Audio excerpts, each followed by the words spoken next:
Nós vamos agora para um momento precioso e importante do culto, onde ouvimos a palavra do nosso Deus, a exposição bíblica.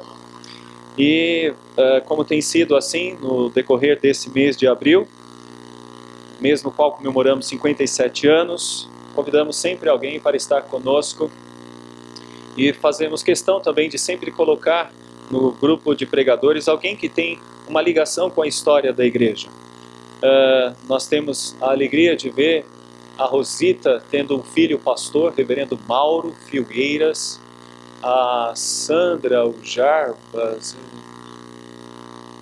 tendo um filho pastor também, o Felipe, né? Felipe Camargo, também oriundo aqui da nossa igreja, e outros que já saíram daqui também, né? Outros que já saíram daqui.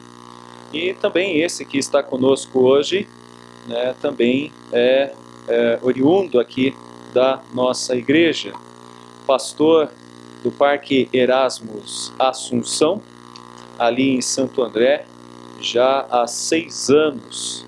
Estamos recebendo o reverendo Alberto César de Oliveira Souza, e eu creio que muitos aqui já conhecem o Alberto.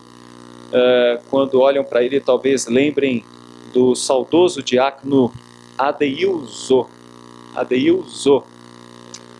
esposo da nossa falecido, né, e esposo da nossa irmã Toinha, e que tem uma ligação muito grande com a minha família, né, por ser tia, né, e no caso Roberto primo, né, das Dizes. Então nós temos a alegria de receber alguém aqui também ligado à família. 3 filhas, 2 já casadas, e ele não vê a hora de ver os netos e as netas chegarem. É o presidente do presbitério de Santo André, já eu acho que no 2º ou 3º, 4º mandato, e tem sido uma bênção e nos apoiado em muitas coisas aqui no sínodo, nos ajudando bastante. O último encontro que tivemos juntos foi os 500 anos da Reforma, e conseguimos, com o esforço principalmente dele, o Senforp, realizamos ali um encontro memorável, que ficou na lembrança, né, o encontro realizado no Senforp, os 500 anos, muita gente naquele dia, um encontro memorável. Alberto tem nos apoiado em muitas coisas também aqui da nossa região, inclusive o Instituto Bíblico, sempre mandando alguém para o Instituto Bíblico Ashbel Green Sarmiento na área musical ou na área de teologia também. Acima de tudo, é um crente que tem servido a Deus, tem glorificado a Deus, e temos a alegria de poder recebê-lo nesta noite. Que Deus o abençoe. Eu não sei se a Lindalva está aqui conosco. Está ali. Está ali, a Lindalva, e estamos felizes por recebê-la também aqui nesta noite. Que Deus abençoe ricamente, que também tem uma história nesta igreja também. Deus abençoe o reverendo Alberto, ele tem a palavra nesse momento.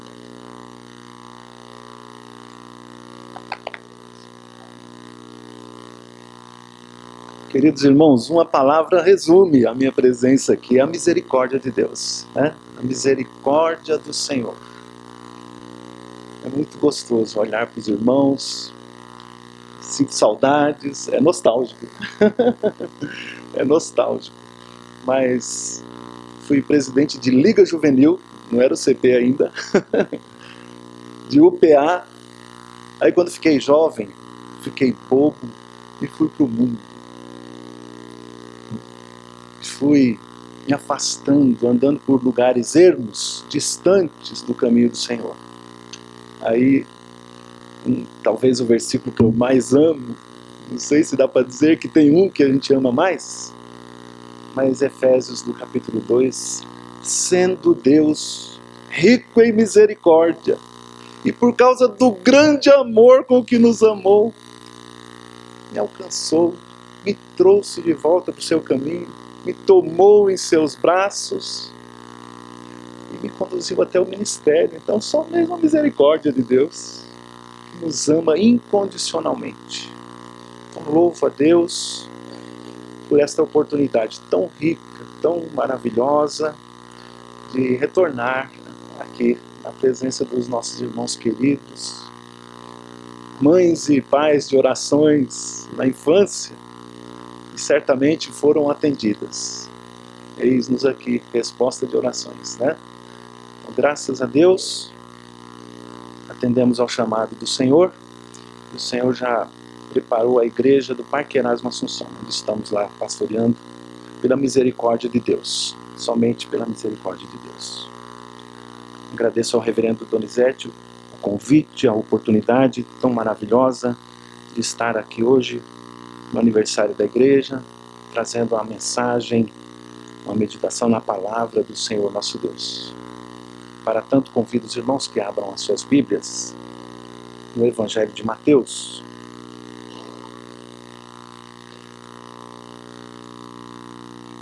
Capítulo 4, vamos ler do 23 ao 25.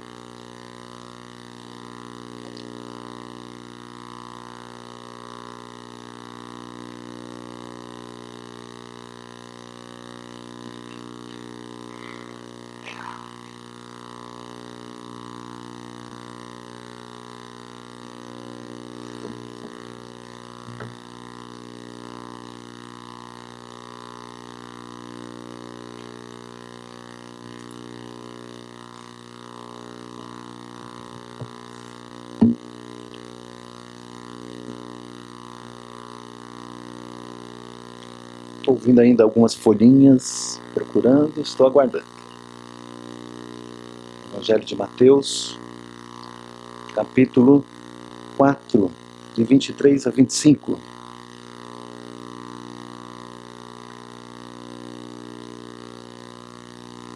E aqueles também que ligaram suas Bíblias, né? Então vamos ler a palavra do nosso Deus.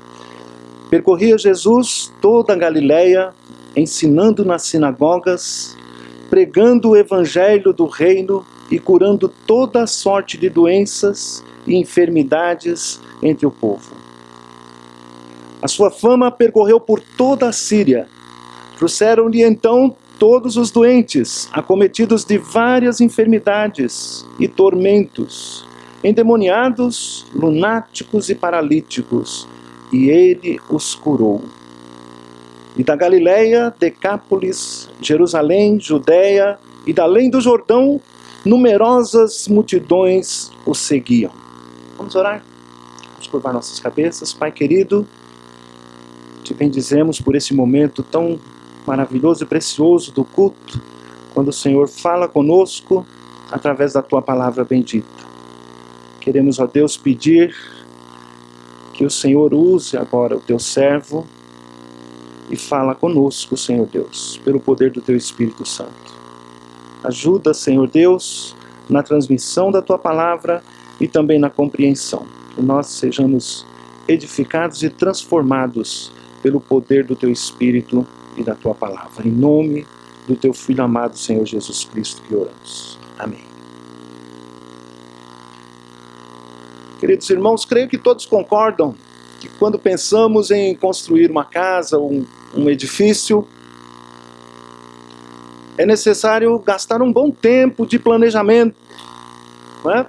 Orçamento, fazer a planta, estudo topográfico, para que saia tudo perfeito, seguro. Embora eu saiba que o brasileiro, devido às suas muitas dificuldades, prefira fazer uso dos puxadinhos, né? Aquele famoso, vamos que vamos. Depois a gente dá um jeito nisso. E vai se adaptando. E há até uma certa sabedoria nisso, né? Diz que o brasileiro tem que ser estudado pela NASA, né? Mas nunca o improviso pode tomar lugar ao planejamento. Nunca o planejamento pode ser dispensável. E é claro, com Deus não é diferente. Não seria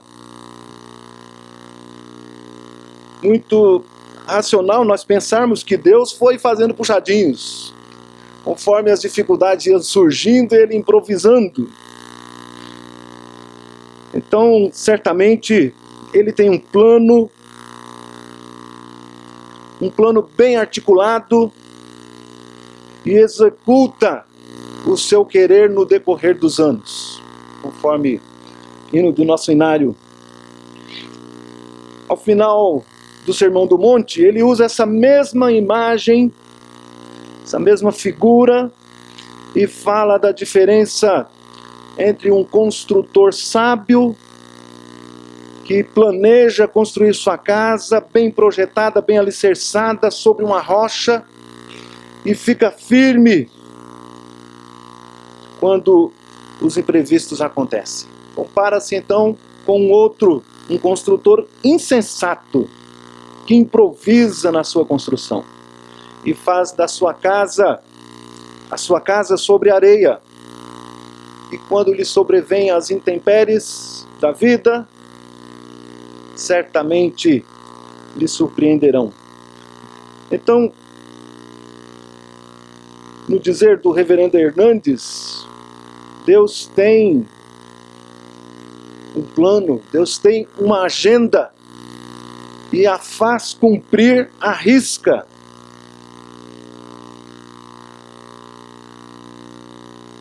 Quando o Senhor Jesus veio ao mundo, Deus tinha um plano desde a eternidade. O momento em que ele veio foi exato. A Bíblia chama de plenitude dos tempos. Ele tinha um plano e tinha um método para implantar o seu reino. E neste pequeno trecho da Escritura, nós vemos que o seu método era muitíssimo eficiente. Um ministério tão curto, tão pouco tempo, logo alcançou a fama para além das fronteiras de Israel e repercute até os dias de hoje em todos os continentes. Não é mesmo espantoso? O improvável, né?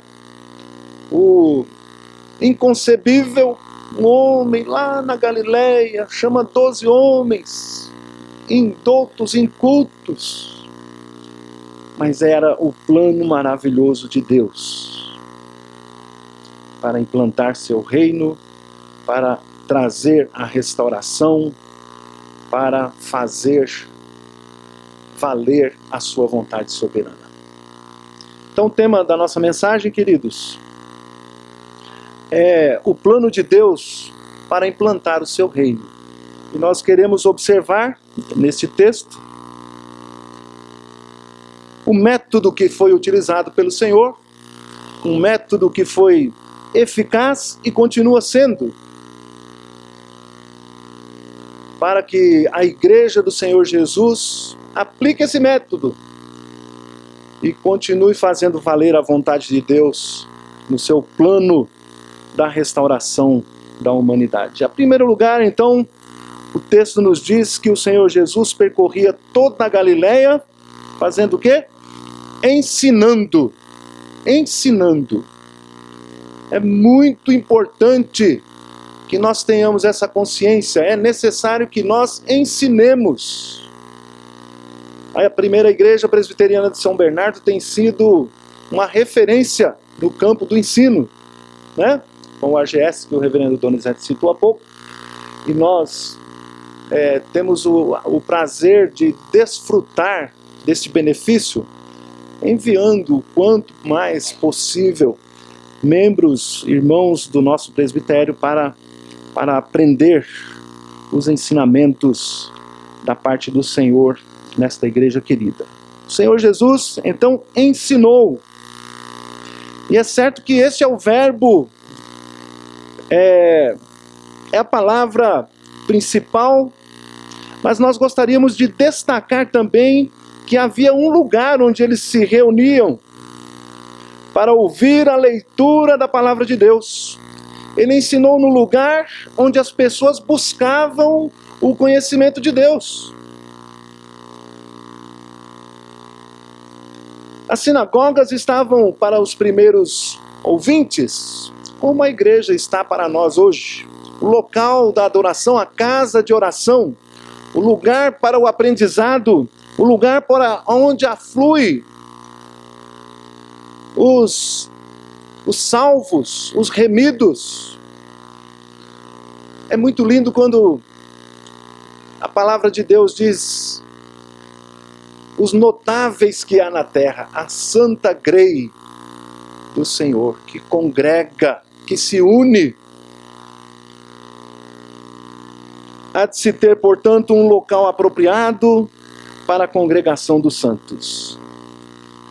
Há atualmente, queridos irmãos, uma ideia absurda, tem sido denominada, designada, desigrejados. Desigrejados para defender uma ideia, uma tese de que não há necessidade de igreja, não há necessidade de congregar-se.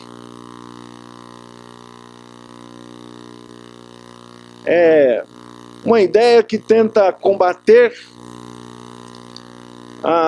os absurdos que nós temos visto com as igrejas neopentecostais, os pastores televisivos, as explorações que são tão que nos trazem vergonha, né? João Alexandre, cantor evangélico, e eu estou usando esse nome de propósito, né? Porque ele disse: eu não sou mais evangélico. Mas não é que ele não é mais evangélico, ele não quer fazer parte dessa denominação que ficou tão manchada, tão esquisita. Você é evangélico? Aí já associa você com aquilo que a gente tem visto na TV e nas demais igrejas. Ele disse que não quer ser chamado assim mais, né? Para não confundi-lo com esta suposta, né, igreja que está sendo aí evidenciada na mídia. Todavia, combater estas heresias, combater estas loucuras, né, das igrejas neopentecostais, não é se tornando desigrejado, mas procurando uma igreja séria, procurando um lugar que ensine aquilo que Jesus ensinou. As pessoas que se encontram decepcionadas também têm procurado as igrejas reformadas, as igrejas sérias. Embora seja um número pequeno, menor, mas a gente tem sempre recebido nas nossas igrejas, creio que aqui não é diferente, né? Inclusive por curso, né? O curso AGS, pessoas que vêm de denominações, de igrejas neopentecostais e têm este encontro, este conhecimento com o ensino sério da palavra de Deus, aquilo que é primordial neste plano de Deus para a salvação do homem. É preciso que nós ensinemos a verdade.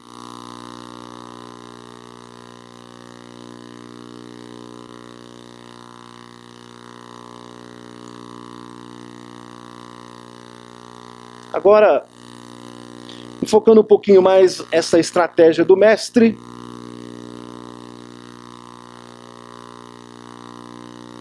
na sinagoga, Jesus ensinava. Jesus era o mestre dos mestres. Jesus ensinou sobre o reino de Deus. Foi o mensageiro e a mensagem.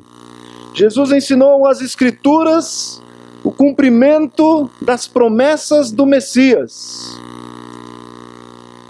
De igual modo, nós, como Igreja do Senhor Jesus Cristo, devemos também ensinar tudo o que Jesus nos ensinou, para que o mandamento da grande comissão seja cumprida em nossas vidas. Toda autoridade me foi dada, disse o Senhor, no céu e na terra. Ide, portanto, e fazei discípulos. Fazendo o quê? Ensinando-os a guardar todas as coisas. E eis que estou convosco todos os dias até o fim dos tempos. Mateus 28, 20. Inclusive, adquirimos também o parâmetro do que devemos esperar da igreja. Muitos são enganados porque querem ser enganados. E a palavra do engano consegue enganar, porque sabe exatamente o que querem ouvir. Às vezes as pessoas se aproximam de uma igreja séria, uma igreja reformada, e não conseguem se adaptar, não conseguem porque não mexe com os seus desejos, com os anseios. Porque os seus desejos são pecaminosos. Querem enriquecer. Querem ter o seu ego massageado. São convidados a se colocar diante de Deus como se ele fosse um menino de recados. Um gêniozinho que tem que obedecer suas ordens. Tá? Então, é um parâmetro para nós. Quando vamos à igreja, quando procuramos uma igreja, quando queremos definir uma igreja, o que nós devemos esperar dessa igreja? Que ela pregue o ensino que Jesus mandou, o ensino da palavra de Deus. Não para satisfazer as minhas especulações, nem meu ego, mas para me deleitar com a palavra de Deus. Devo desejar ardentemente, como criança que deseja o leite materno, como disse o apóstolo Pedro. Esse é o ponto primário do método de Deus: ensinar a sua palavra para a implantação do seu reino, para salvar a humanidade. Em segundo lugar, Jesus pregou. Tem uma pequena diferença aí, mas Jesus pregou o evangelho do reino. Jesus, como grande mestre, o maior de todos, além de ensinar, também era um pregador das boas novas. Ele veio para pregar. E certa vez, depois de pregar no profeta, ou de fazer a leitura no profeta Isaías, ele asseverou: hoje se cumpriu esta escritura. Isaías 61, capítulo 1. O Espírito do Senhor está sobre mim, porque o Senhor me ungiu para pregar boas novas aos quebrantados, a proclamar libertação e a pôr em liberdade os algemados. Pregar não a opinião de doutores. Pregar não a última corrente do pensamento filosófico. Mas é claro que nós devemos compreender qual é o pensamento contemporâneo que rege o nosso século. Mas, para saber o que precisamos combater e como abordar as ideias, precisamos identificar quais são as estratégias do inimigo no presente século. Tem usado para nos afastar da verdade eterna de Deus. Porém, conhecer o pensamento não significa concordar com ele. Conhecê-lo significa não lhe ignorar os desígnios. Vivemos tempos de relativismo, onde se afirma que não há absolutos. São muitas as implicações. Vivemos momentos de grandes transformações. Até bem pouco tempo, queridos. Coisas inconcebíveis para qualquer pessoa de bem. Precisamos, então, discernir quando precisamos estudar o pensamento moderno, pós-moderno, para entendê-lo e saber combatê-lo. E observando, uma das implicações diz que há muitas verdades. Não há uma verdade apenas absoluta. É uma questão de lógica. Se não há verdade absoluta, ou se há muitas verdades, então não há nenhuma verdade. São afirmações antagônicas, reivindicando ser verdade. Um anula a outra, obviamente, não se teria, portanto, uma verdade. Se não há absolutos, então nem mesmo esta frase pode ser absoluta. Para Zygmunt Bauman, sociólogo da nossa era, do nosso tempo, vivemos em um mundo líquido, sem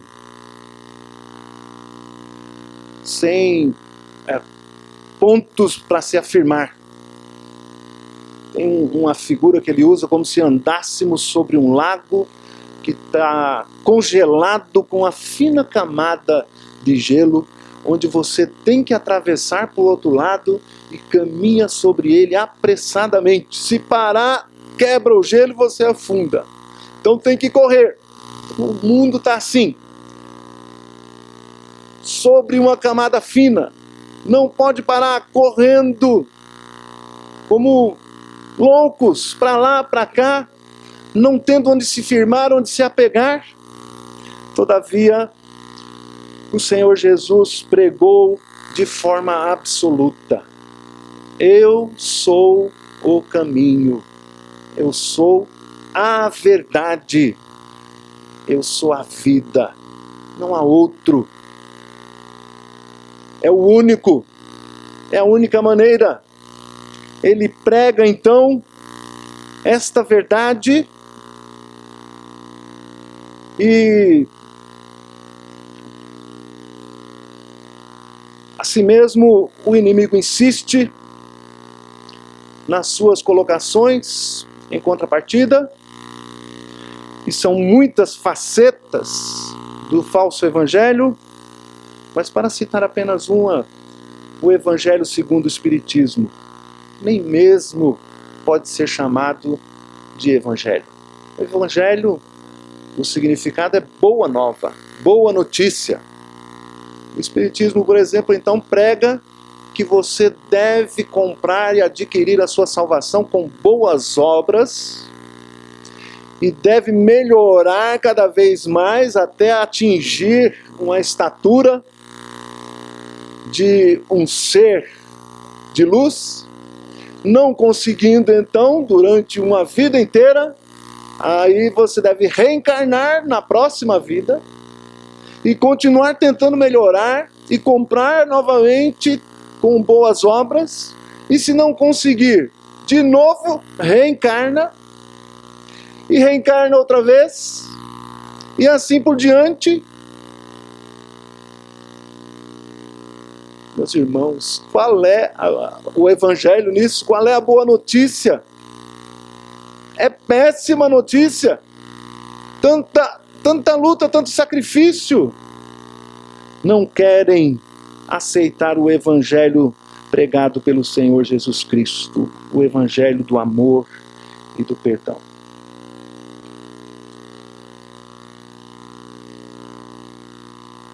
Convenhamos, quem poderia alcançar sua salvação assim? Seria mesmo impossível.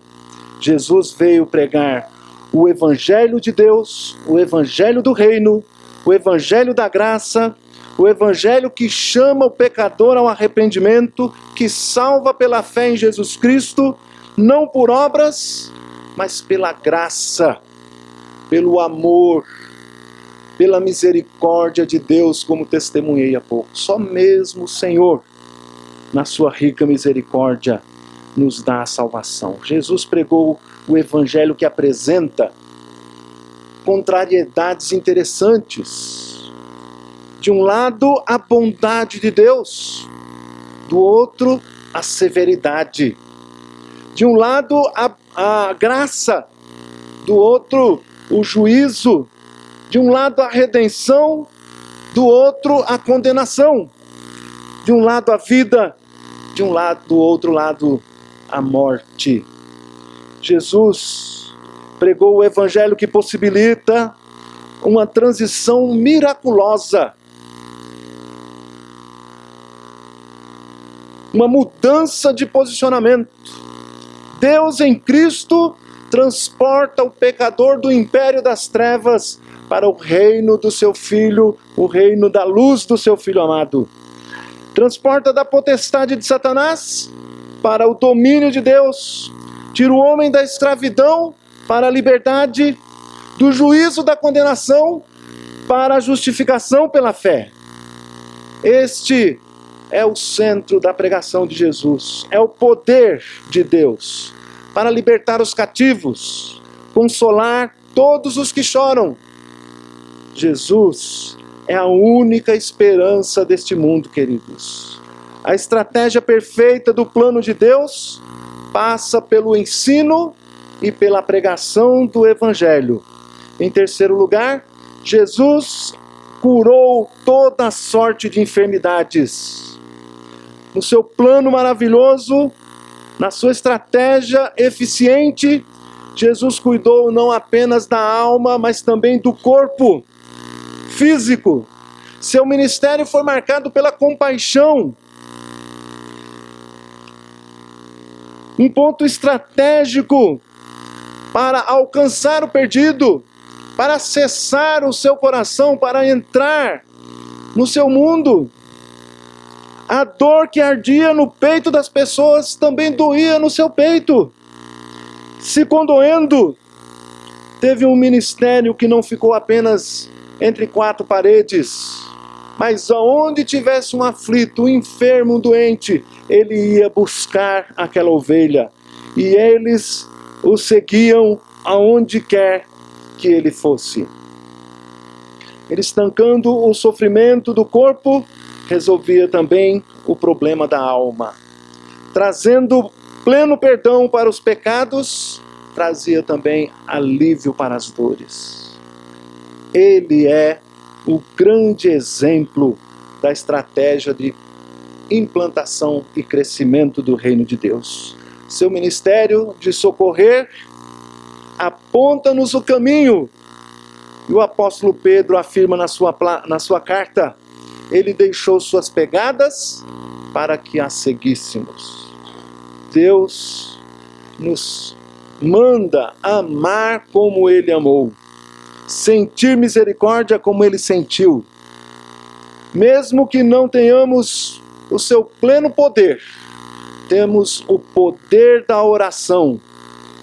Temos as nossas mãos, os nossos pés, e elas, e os pés e as mãos, são instrumentos de Deus, instrumentos da sua poderosa mão. Devemos, então, somente nos revestir da mesma compaixão, nos condoer com o necessitado. A igreja não pode simplesmente ignorar os que sofrem. Tem que sair da mensagem teórica e fazer uma mensagem prática, atuante.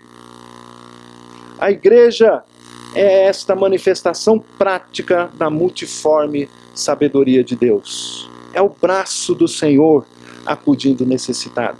No mundo enfermo, que geme sem esperança, cheio de falsos lenitivos, a igreja deve se posicionar como coluna e baluarte da verdade, mostrando o caminho aos pecadores. Aquilo que pulsou no coração de Jesus deve pulsar também no coração da igreja, alcançando o necessitado. Meus queridos, concluindo, Deus tem um plano perfeito para salvar o pecador.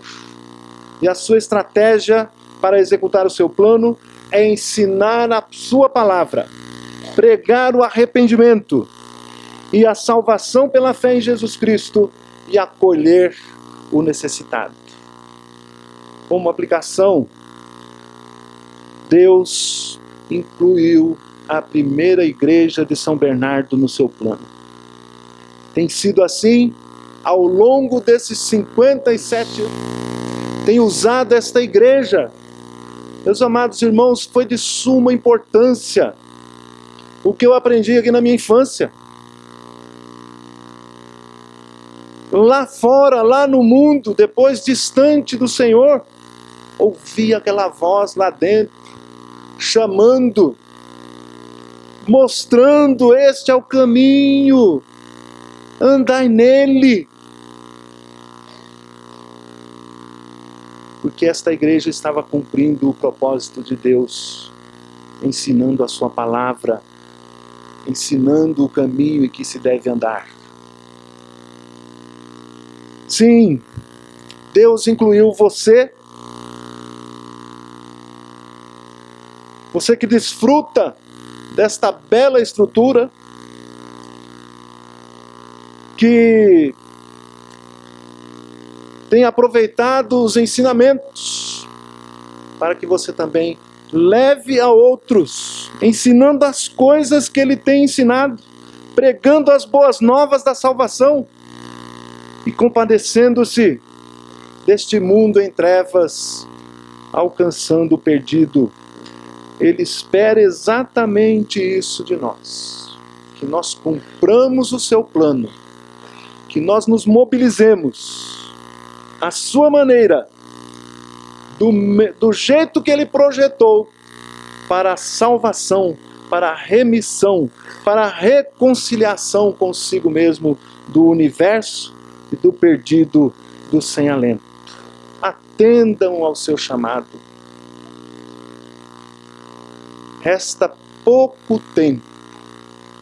Em Romanos está escrito: vai alta a noite e o dia vem, quando o juiz está às portas, para nós comparecermos diante dele, e ele certamente vai nos cobrar todo o aprendizado que tivemos, tudo que ele nos ensinou, e então devemos repassar para outros, para que então o seu plano siga adiante. Porque houve uma igreja fiel em todos os tempos, um remanescente, o Senhor sempre sustentou. Por isso o Evangelho chegou até nós, atravessando séculos, mares e ilhas, e o seu amor nos alcançou. O seu plano perfeito vem se concretizando e há de se realizar através da tua vida, da vida desta igreja. Que o Senhor esteja abençoando ricamente aos amados irmãos. Que essa igreja continue como coluna e baluarte do Senhor nesta cidade, resplandecendo como luzeiros no meio deste mundo tenebroso. Amém, queridos?